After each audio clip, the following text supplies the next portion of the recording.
اعوذ بالله من الشیطان الرجیم بسم الله الرحمن الرحیم. ټولو اوریدونکو ته د زړه د تله سلام کوم. السلام علیکم ورحمت الله وبرکاتہ. ملګرو، خدای دې وکړي چې تاسو صحت روغ وي او جوړ وي. که څه هم د څو ورځې د سردار عارف وزیر سره چې کومه پیښه شوې ده، په دې کې د تحریک ملګري بوخت دي او د خپل اتل، د خپل ورور، د یو پیاوړي پښتون د انصاف دپاره او د ده سره د ودرېدلو دپاره ولاړ دي. ما په دغې حواله سره نن لږ څه خبرې کوم. اول عارف وزیر څوک دی؟ عارف د واڼه د احمدزی وزیر قبایل د هغې کورنۍ سره تعلق دی چې هغې په دې خاوره باندې هم د پیرنګي سره جګړه کړې ده، هم یې په دې خاوره باندې چې چا هم قبضهګر راغلي دي، څوک هم دې خاوره ته په زور راننوتي دي، چا هم د دغې خاورې په ولسونو د زور او د جبر قانونونه رایج کول کوشش کړی دی. دا د ده د نیکونو نه واخله تر اوسه پورې دغې خاندان قربانۍ ورکړي دي، شهادتونه ورکړي دي. د عارف وزیر، د علي وزیر نیکه پیرملا خان چې کله هم په ده پیرنګي بدل شول، دی د پیرنګیانو خلاف جدوجهد کولو، جنګېدلو، په آخر کې د پیرنګي بدل شول او دی هم شهید کو. ده هم په موقع باندې ښه ډېر پیرنګیان د هغې ځای نه په هغې ځای کې مردار کړي وو. د دې وخت نه واخله تر اوسه پورې څومره هم انویډرز دي، څومره هم دې خاوره ته زمونږ وطن ته په زور راننوتلي خلک دي، د هغې پر خلاف یې خپله مبارزه کړې ده.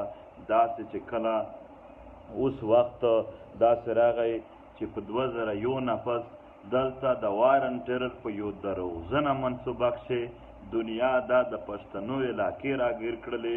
نام یې دا ورکړه چې موږ دهشتګرد ختم کوو. دلته یې دهشتګردي نوره جوړه کړله، بیخي ونه چا پېژندله نه. د دوی په دلته راتګ باندې دا دهشتګردي پروموټ شوله. دنیا دلته په دې بنا باندې چې موږ دهشتګرد ختموو، د دنیا لوی لوی قوتونه راغلل، د پښتنو عامو پښتنو خلاف یو جنگ روان و. داسې دلته په پاکستان کې چې کوم میشت پښتانه دي، په دې باندې هم ډېر سخت حالات راغلل. خو چې کله هم د علي وزیر مشر ورور چې د دغې کورنۍ مشرګرات یې کوه، چې د دغې واڼه په علاقې باندې داسې ساتلې وه چې هېڅ انویډر، هېڅ پردی نه شو راتللی، نو هغې ته دی اول شهیدي دی کو چې بیا به دلته د خلک راننوځي. بیا یې د دغې کورنۍ یو کس په مختلفو وختونو کښې شهیدان کول. په هغې کې د علي وزیر وروڼه، د علي وزیر پلار، عارف ته د سکه د تره زوی دی، د ده تره یعنې د عارف وزیر پلار، د عارف وزیر 2 نور وروڼه اسحاق ته او دا نور دغه هم، او نن عارف خپل هم، ټوټل یې د خاندان په درجنو کسان، په درجنو سړي شهیدان شول. خو په دې خاوره باندې چې کوم جبر، کوم ظلم کول، د ظلم نظام راوستل خلک غواړي، هغو ته دوی ودرېدل. دا د چا په سر کې، دا د دوی د ځان خبره نه وه، دا د کام خبره وه. دوی که په ځان کولی، لکه څنګه چې دلته نور خرڅ خلک دي، لکه څنګه چې دلته نور خلک خرڅېدل، لکه څنګه چې نورو خلکو پیسې اخیستې، داسې که دوی پیسې اخیستی، نن به یې تر ټولو زیاتې دوی ته ورکړی وی. دوی که جایدادونه اخیستی، نن به تر ټولو د دوی سره وی. دوی که پیسې اخیستی، نن به د عارف وزیر په جیب کې 100 روپۍ نه وای. دلته به د ده کارډونه او بینکونو کارډونه یو شی بل شی دغه پراته وی. دا هر شی ولې دا نه اخیستل؟ دوی دپاره د کام عزت، د کام وطن تحفظ په دې نه غټه خبره بله نه وه. په دغې خاطر باندې دوی هر شی ریجیکټ کړل، صرف و صرف چې د خپل وطن او د خپل وطن سره ودرېدل وکړل. ملګرو، نن چې څومره هم د ده نه د ظالم د جابر انتقام اخلي، هغه قیمت د هغو خبرو، د هغو کیسو، د هغو حرکتونو، د هغو اعمالو ادا کوي کوم چې د دغې خاورې دپاره دوی کړي دي. دا صرف د عارف وزیر خبره هم نه ده، دا صرف د علي نه بلکې د ټول پښتون قام د ټول پښتون وطن خبره ده. دا صرف عارف نه بلکې په دې پښتون وطن کې چې څوک هم د دغه انویډرز د دغې زمونږ خاوره ته راننوتلي د ظلم او جبر نظام راوړونکي خلک راغلي دي، دغو زمونږ ټول هغه خلک ټارګېټ کړي دي چې کومو خلکو په دې خاوره باندې ظلم جبر او د ظلم جبر نظام نه منلو. هغې د دغې خاورې د خاورې خلکو دپاره هغه ژوند غوښتلو چې کوم د دغې خاورې د روایات او د مذهب د عرش مطابق روغ وي او دوی یې په آرام وکړي، دوی څوک مړه نه کړي، دوی څوک لارې نه ونیسي، په دوی څوک دماکې نه وکړي، په دوی څوک بمبارۍ نه وکړي، دوی څوک ورک نه کړي، د دوی کورونه نه شي لوټ. هم د دغې دپاره ده چې څوک هم پښتون ودرېدلو هغه ته د غدارې فتوې، هغه ته د کافر فتوې په هغې باندې د یوشي د هر هغه بد نامونه دوی پسې راواخیستل او په هغو خلکو یې تپل څوک چې د دغې خاورې د ژغورلې کیسه کوي، څوک چې د دغې خاورې د عزت او د احترام د ژوند خبره کوي. په ټوله دنیا کې نامعلوم افراد نه وو، خو صرف به دا زموږ په خاوره وو او هغه خلک بیا وژل چې څوک دلته جنګ نه غواړي او دغه جنګ چې چاته فایده ده، ظاهره خبره ده دا هغو خلکو دا کار کوو چې چاته په دې جنګ کې فایده ده. چا په دې جنګ کې ډالرې ګټلې، چا په دې جنګ کې ځانونه جوړول، چا په دې جنګ کې داسې پیسې وګټلې چې نن پوره جزیرې اخلي. دا زمونږ په وینو باندې، زمونږ په وجودونو باندې، زمونږ په ټوکړي وجودونو باندې، زمونږ په لوټې وطن باندې، زمونږ د پښتنو هغه روب، زمونږ د پښتون قام هغه دبدبه، زمونږ د پښتون قام هغه عزت، هغه احترام دی ټول په پښو لاندې که صرف د ډالرو دپاره، د پیسې د ګټلو دپاره. د هغو مخنیوی په موږ ټولو باندې فرض دی.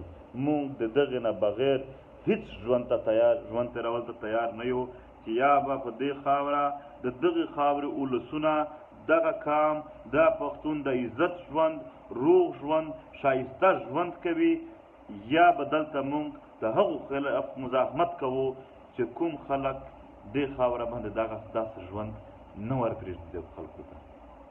دا پښتانه دا په زرګونو نه په لکونو دوی ووژل، دا یې په ټینکونو وژلي دي، دا یې په بمباریو شی هم وژلي دي، دا یې په چړو حلال کړي دي، دا یې په خودکشو مړه کړي دي، دا یې په روان ورغ دې مړه کړي دي، دا یې په کرنل امام مړه کړي دي، دا یې په حمید ګل جرنل کړي، دا مشرف دی، دا د دوی ساتونکي پالونکي خلک چې دلته یې په مختلفو نامونو زمونږ خاوره ته زمونږ وطن ته رانناستل او هغو دلته بیا د اسلام یا په بل نامه باندې د عامو پښتنو وژنې شروع کړلې. دا پالیسي دلته ولې وه دا اوږد بیستی زه خامخا په یوه لایو ویډیو کې په دې خبره کوم. نن ساده خبره دا کومه چې عارف وزیر دا په هیڅ کله دا روایتي خبرې چلو خو والله زما زړه لایو راتللو هم نه چې هر وخت زموږ سره دا خبره وي چې دا به موږ دماغ کوو. دا حقیقت دی، په قسم سره درته وایم چې دا روایتي انداز باندې موږ نه وایو. کله هم د دغې خاورې یو پښتون هم چې دوی وژلی دی د دغې معافي نشته، خو موږ پښتون قام منظم کول غواړو چې هغه ورځ تصیب شو چې موږ خپل حساب واخلو چې په موږ سره چا ظلم کړی دی، موږ چا سره ظلم شوی دی، دغې ته انصاف میلاو شي. د دغې دپاره د قام متحد کېدل دي، د دغې دپاره د قام جوړول دي، د دغې دپاره د قام راوتل دي.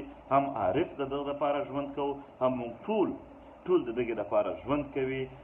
مختلف نن هم د عارف په حواله سره په مختلف ځایونو کې احتجاجونه روان دي. ځینې وشول، ځینې به بېګا په ماښام روژه ماتي نه پس کېږي. زه مې ولیدل په سوات کې وشو، په باجوړ کې وشو، ما پسې کراچۍ شه وشو، داسې یو څو نورو علاقو کښې نورې چې کومې پاتې دي په هغې کښې به بېګا کېږي. خو چې چا کړي دي یا څوک یې بېګا کوي دغو ټولو ته یو سلام کوو چې خپله خاوره دې پېژندلې ده، خپل وطن دې پېژندلی دی. نن دې که دوه، نن دې که لس، نن دې که ګنټه یا 2 ګنټې ته د خپل د خاورې د اتل په خپله خاوره د بدامنۍ خلاف راوتلی یې، دا ستا شعور راوستلی یې. منم دی ته خو د هغو خلکو په شان نه یې چې دلته د په دې هیله باندې د خپلو پښتنو خلاف احتجاجونه کوي چې بله ورځ به ټیکې میلاو شي، بله ورځ به خړې لفافې د کینټس نه ورته میلاو شي چې پکې به لږ څه پیسې وي. ستا ریټ نشته د خپل وطن تقدس، د خپل وطن باعزت ژوند، د خپل وطن پر امن ژوند، دا د خپل سر قیمت جوړ کړی دی. زنده باد. خدای مو آباد لره.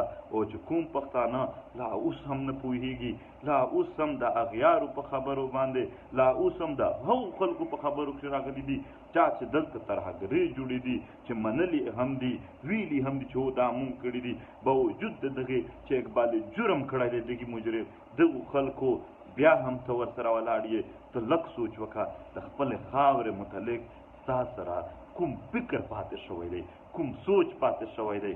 ټول الزامونه په پر امن پی ټی ایم لګوي چې دا انتشار او جنگ راولي. هغه خلک چې جنگ یې راوړی دی، انتشار یې راوړی دی، ولاړ د هغو سره یې د ټوپکو په منځ کې ولاړ خلک دا د پر امن خلکو په ټولي باندې تهمتونه لګوي. دا د دوی یعنې ډېره ساده خبره ده. ډېر هېڅ کله چې څوک لږ دماغ لري هغه به پوهېږي. نن موږ ټول پښتنو قام ته دا اپیل کوو، راشه د پښتون په شان د لاسونه سره میلاو کړو، راشه سره ودرېږو. که د دیر دی که باجوړ، که مومند که ورکزی افریدی پېښور کوهاټ کورم ایجنسي پښتانه دي، که د شمالي جنوبي وزیرستان دي، که د بنو د لکي مروتي د کرک دي، او که داسې د ډیخان دي، که جنوبي وزیرستان دي، او که د ژوب دي، او که د لورلایي دي، که د هرنایي دي، که د سنجاوي دي، که د زیارت دي، که د کویټه دي، او داسې که د قلعه سیف الله دي، او چمن دي، قلعه عبدالله دي، دا چې څومره هم پښتانه دلته آباد یئ، راشئ د پښتنو په شان، د تکړه خلکو په شان، هغه نیکونو په شان چې تاریخ یې جوړ کړی دی، راشئ د هغو په شان لاسونه سره میلاو کړو. بیا دې څوک زموږ خاوره ته وګوري، بیا خو دې څوک بدامني جوړه کړي، هېڅکله نه شي. داسې په ټوله په کرښه دې خوا پښتانه پراته دي د افغانستان کې، هغو هلته هم دلته هم یو بدامني جوړه ده، هغو ته هم وایو لاسونه سره میلاو کړي. دلته د جبر هر شکل، دلته د ظلم هر شکل مه منئ، مخالفت یې وکړئ. چې په کوم شکل شي هم څوک ظلم کوي راجګ شئ او په ښکاره ووایئ چې زه دلته په خپله خاوره ظلم نه منم، او چې چا کړی دی انصاف ته وکړي، هغه د انصاف وکړي. که په کوم شکل شي کوي، که دا د خپلو په شکل شي، که دا د پردو په شکل شي، په هر شکل شي دلته د ظلم او جبر مخالفت وکړئ، د امن او د سولې حمایت وکړئ. موږ تاسو نه پوهېږئ، داسې ګلالي ملګري، داسې پیاوړي ملګري، داسې بهادر ملګري یې موږ ته را شهیدان کړو. موږ لا اوس هم د امن خبره کوو، موږ لا اوس هم د امن خبره کوو چې چا دا خلک مړول، چې دا پر امن دي خلک یې وژل، د هغو سره خلک ولاړ دي.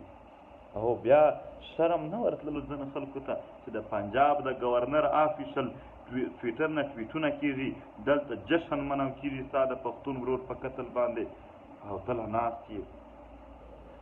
ناست یې په کور باندې لا تماشه کوې. ته دا خو غواړي ده چې ته خاموش تماشایي جوړ شي.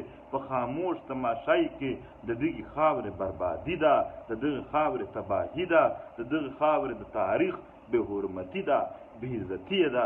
راتلونکي نسل ته زموږ یو ډېر تور شکل ښکارېږي بیا چې په دې حالات کې هم مونږ په خپله خاوره ننګ نه وکړو. دا خاوره په مشکل شه ده، دا وطن په مشکل شه ده. ظالمان ورته مختلفې منصوبې جوړې دي او د هغې مطابق دوی ښه منظم کار لګیا کړی دی. موږ تاسو به یو ځای کېږو. عارف وزیر سره واقعه وشوله، بیا په هغه نه بعد د ده د بې عزتۍ پروپیګنډې روانې وې. دا خو نن نه ده، دا خو د تاریخ نه را سره روان دي. دلته زموږ نیکونه د پیرنګي سره جنګېدلي دي، دا د پیرنګي بقایاجات، هغه د پیرنګي انتقام اخلي لا نن هم. دا د هغو غلامان نن هم له د هغې په انتقام کې ناست، هغه پالیسۍ دي، هغه رولز یې دي، هغه ریګولیشن یې دي چې کوم یې په هغې وختونو کې وو. د هغې وخت نه واخله تر نن ورځې پوره زموږ هر اتل د دغې خاورې په هر اتل پسې پروپیګنډا کېږي. زه لنډ مثال در کومه، زه لنډه خبره درته کومه چې کله دلته په 2018 جون کې په خړ کمر په واڼه کښې واقعه وشوله، هلته خو دوی پروپیګنډا وکړله. د ارمان لوڼي په قتل په شهادت پورې دوی ډېرې خنداګانې وکړلې. چا به ویل دا زړه دوره ده، چا څه ویل. داسې د خړ کمر قتل عام ته یې کوتمار مو هم بیلی و دوی کوتمار مو هم هغه ته وی هلته یې پروپیګنډه کوله نن یې کوي دا لګیا دي یو ځل مرګونه کوي بیا هغه مړي بې عزته کوي بیا د هغې مړي پرې ګند په هغونه ګند ور اچول غواړي دغو خلکو د انسانیت هیڅ لحاظ نه پېژندي دا په شکل انسانان دي نور دغه یعنې په ډېر څه تېر شوي دي دا د انسانیت یو لحاظ نه پېژندي دا دلته د سره زموږ چې کوم آداب دي روایات دي دا د دغو نه ناخبر خلک دا صرف ډالر او پیسې پېژني دا صرف د ځان او د ذات په بنیاد د یو ټولي د پرمختګ په بنیاد باندې هرې فیصلې ته د دغو قولونه دا دي دغو په خپل پریس کانفرنسو کې ویلي دي چې everything is fair in love and war چرته وار دلته خلک امن غواړي هغو سره هم ته هر شی فیر کړل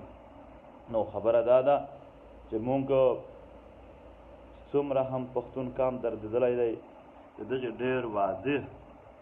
ډېر واضح هغه جوړ شوی دی یو لاین ډرا شوی دی او دا لاین نه دی ډرا دا د ډېر وخت نه ډرا دی بیا هم خلکو لا سترګې پټې کړې وي زه شرمېږم چې نن هم په دومره حالات نه پس هم زه له خپل کام او وطن داسې خلک پکښې پاتې دي چې هله مزید په خبره پوهېدل دوی ته ضروري شوي دي لا مزید موږ مجلس ورته کوو چې داسې ظلم شوی دی هغه شوي دی لا دوی نه پوهېږي لا هم دا کوېسچن پاتې دی چې پي ټي ایم ولې جوړ شو لا هم دا کوېسچن ستاسو د دغو خلکو په زړه کښې دی چې پي ټي ایم څه غواړي دا لا اوس هم دوی ته چې کوېسچن پاتې دي موږ څه خیر دا نور چې کوم دي هغه خو تا ته انصاف نه درکوي هغه خو تا ته په هېڅ صورت باندې هم هېڅکله انصاف خو پرېږده د ده جوړ شوی آیین پې د ده دی په هغې کې هم څه لار نه درکوي نو په دې حواله سره زمونږ مبارزه به جاري وي دا مبارزه د خپل کام او د خپل وطن د خپلې خاورې د پرامن سوله ییز ژوند او تقدس دپاره دی د عارف دپاره نن چې کوم احتجاجونه کېږي په دنیا کښې چې کله هم بهر هېوادونو کې زموږ کوم پښتانه میشت دي هلته یو حالات بدل دي نو هغه چې په کوم ترتیب سره نه نشي کولی په د څو ورځو کښې کله هم کومه ورځ باندې هم دوی کولی شي ټولي یې نشي کولی لس منټه د یو کس درېږي هغه د احتجاج کې بیا د یوې ځای د ځي بل ته راځي په یو طریقه به یو احتجاج که څو ورځې مسلسل روان وي هغه به هم انشاءالله وشي دلته نن چې کوم روان دي هغه کښې یو خیال دا دی چې د کورونا یو وبایي مرض دی موږ نه غواړو چې زمونږ خپل په پښتنو کې داسې څه مرض جوړ شي چې هغه نه دوی ته تکلیف وي موږ لا په روژه نه اول هم چې کورونا راغله دغې پي ټي ایم اعلان وکړ چې موږ په الحاظ خپل اکټیویټیز بند کړلې زموږ په خاوره جبر روان و ظلم روان و خو د قوم د خپلې خاورې د وسیع مفادات په خاطر د دوی د صحت د مفادات په خاطر باندې موږ خپلې اکټیویټیز بند کړې وې موږ دومره مجبور کړی شوی چې آخر موږ نن احتجاج ته مجبور یو دا د مجبورۍ د لاسه بیا هم ملګري د احتیاط کوي ماسک ته هم اغوندي سوشل ډسټنس چې کومه یعنې لږ د یو بل نه په فاصله کې په لږ ځای پرېږدي په لږ سیمه پرېږدي په هغې کې ودرېږي دغه هم ورسره وکړئ او نور هم چې څومره د کورونا وایرس د نه خپرېدو دپاره کوم پریکاشنز دي هغه هم وکړئ خپل احتجاج هم ریکارډ کړئ هېڅکله ما د دلته که څوک درته ودرېږي د ټوپکو سره چې یو قدم هم په شا نه شئ خپل احتجاجونه کوئ موږ پښتانه یو په والله سرونه به مو مات شي خو ټیټولی نه شي دوی دا هېڅکله چې کوم پښتانه پي ټي ایم ته راغلي دي دا هغه ننګیالي خلک دي چې نه مني غلامي په یو صورت یې نه مني دلته به یا ژوند کوي یا بدی ژوند نه وي غلامي آپشن نشته زموږ په کتابه کښې دی چې څومره هم فورسز راولي را دی تاسو خپل احتجاج ریکارډ کوئ په پرامن طریقه سره دوی چې څه هم کوي د عارف دپاره خو چې ټول پي ټي ایم هم په جیلونو کې وي دا وړه خبره ده عارف د کام وطن په سر کې تللی دی ډېر په ظلم جبر د دوی کورنۍ ته وار په وار د لاشونو یو سلسله روانه شه تر اوسه پورې ده نو دغه د دغې بندیز دپاره د ټولو هغو خلکو سره موږ ولاړ یو کوم چې په دې خاوره د امن لار د ښه ژوند د خپلواک ژوند دا زورواکۍ او بلواکۍ لرې کولو دپاره مبارزه کوي، ولاړ دي قربانۍ ورکړي. دغه به یوه ورځ موږ اوس بېوسه یو، زموږ سره تمغی نشته دی، خو که خدای وخت راوست د دغې خاورې دپاره چې څومره شهیدان شوي دي، د دوی نامونه به موږ په سرو زرو لیکو، د دوی میډلې دا به که نن نه وي د راتلونکي نسل په لاسونو کې پراتې دي، نو هېڅکله به هم دا قربانۍ موږ هېرې نه کړو. ملګرو، ښه په حوصله سره، ښه تکړه، ښه پیاوړی عمل موږ په دې منطقه کې په والله مخشم هم ورته ویلي دي چې نه په مرګونو څوک یارولی شي، نه په بل شي باندې. عارف به چې کله هم عارف باندې یو ځل هم چاپه نه ده اچېدلې. عارف خو به چې د ته کال وشه چې په تا یې فایار دی، دی به تاڼه ته ورته راغی. چې کله دوی وپېژل چې په تشدد او په جیلونو باندې عارف نه پرشا کېږي، د دوی دا لاره ورسره اختیار کړله. داسې زموږ هر ملګری د دغې تحریک د خپلې خپل وطن لپاره هېڅکله موږ دلته نه کمپرومایز کوو، نه پرشا کېږو. موږ به دلته د عزت او د امن ژوند کوو، که نیره کوي دا به غواړو، د دغې دپاره به مزاحمت کوو. دا ژوند موږ ټاکلی دی، د دغې ژوند فیصله موږ ښه واضحه کړې ده. اوس په دې لار کې چې کوم هم مشکلات راځي، دا ظالم د وازمایي چې رښتیا پښتانه دي که نه دي.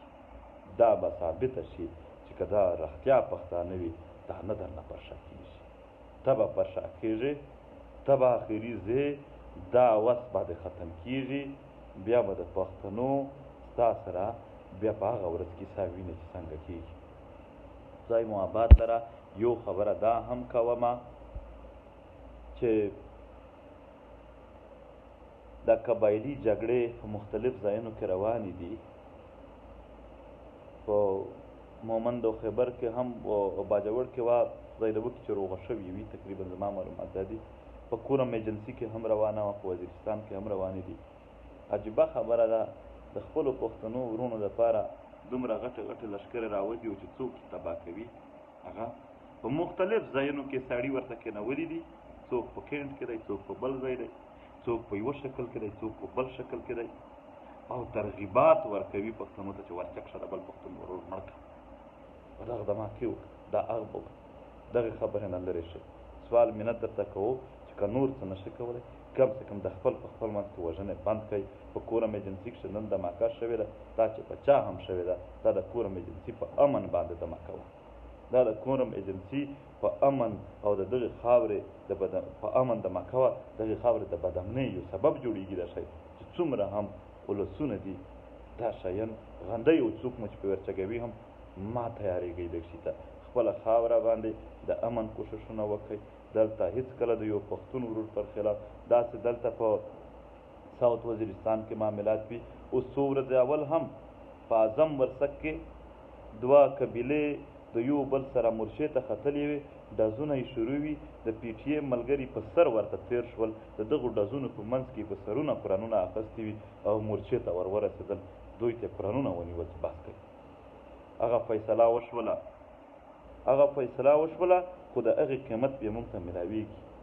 موږ د هغې په بدل کې بیا خلک ټارچر کوي، بیا دلته د پي ټي ایم ملګري وژل کېږي، نیول کېږي، وهل کېږي.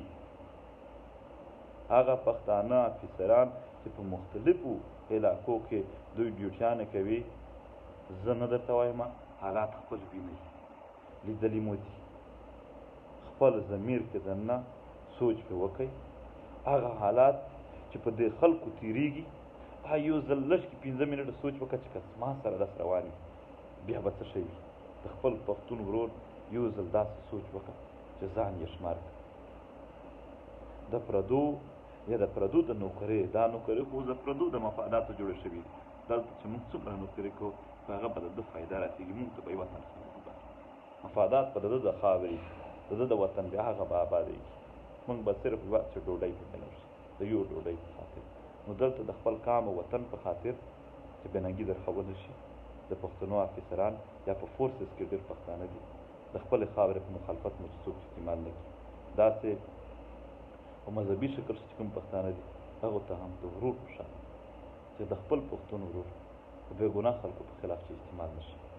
خدای مو آباد لره ملګرو. دا قبایلي جګړې هم د نورې هم موږ دښمن ته ډېر کمزوري کوي. څوک موږ بربادول غواړي هغه ته لارې ډېرې زیاتې خلاصوي. د دغې نه هم که لاړ شئ او د خپل پښتانو سره ودرېږئ، ورسره ودرېږئ، کلک شئ، ولاړ شئ، هېڅ نه کېږي. په دې خاوره بیا هم موږ څوک نه معاف کوي. نه زه خوشحال شوم ما په باجوړ کې احتجاج ولید، ما په هومند کې ولیده. هغه ملګرو ته وایم چې کېدای شي تا ته اوس دوی یا دیکه درکړي یا څه درکړي، خو یو شی زړه ته در ولاړ د کام وطن په خاطر به دا دیکه درکوي. دیکه مطلب دی به یا به اوس خبر شم چې باجوړ په ول باندې لږ دوی چپه اچولې چې ولې احتجاج کوئ. د څه شي په خاطر ته راوتلی؟ د خپل وطن او د مظلوم په خاطر، د محکوم په خاطر راوتلی. دغې دپاره قربانۍ ته ټول پښتون قام تیار شه. هېڅ کله چې په دې مو زړونه تنګ نه شي، هېڅ کله مو چې تنګ نه شي، ښه په خوشحالي باندې، ښه په خندا باندې او ښه په ډاډه زړه باندې د خپلې خاورې د خپل وطن دپاره مبارزه کوو. کړې مو ده، آینده یې هم کوو. دا مو ژوند دی. خدای مو خوشحال لره. آباد اوسئ، تل آباد اوسئ. هغه څو خبرې وې. بله خبره ده د عارف وزیر اف آی آر مونږ د هغو خلکو پر خلاف کټ کوو چې کومو ادارو سربراهان دلته په دې خاوره باندې خلکو ته اصلي ورکړي دي او خلک یې ساتلي دي، خلک تنظیمونه یې جوړ کړي دي، هغه دوی منلي هم دي، ټرینینګ یې هم منلی، ساتل هر شی منلي. او د هغې په ایما باندې زمونږ قاعده دی چې دا د ټول د پاکستان که د فوج سربراہ دی که د ریاست سربراہ دی، دا د دغو په ایما باندې دا کارونه شوي دي. موږ به په نړۍ کې او دلته د خپل اف آی آر به کټ کوو، که نه کټ کېږي د دغې لپاره به یو اوږد مزاحمت کوو چې دا چې کوم داسې خلک دی چې په دې خاوره باندې د دغې خاورې د خلکو نه ټیکس اخلي، هم په دغې ټیکس باندې دی دلته دهشتګرد ګروپونه ساتي او خپله هم دهشتګردي کوي. د دغو پر خلافه زمونږ دا مبارزه چې امن غواړو دا به جاري وي. خپل وطن ته خپلواکي غواړو دا به جاري وي. لر او بر وطن ته که افغانستان چې میش پښتانه دي که دلته میش پښتانه دي، دلته خپلواک او پر امن ژوند، سوله ییز ژوند، د جبر نه لرې ژوند، د ظلم نه لرې ژوند، دا په هر قیمت غواړو. هم دغې لپاره مبارزه کوو. خدای مو خوشحاله.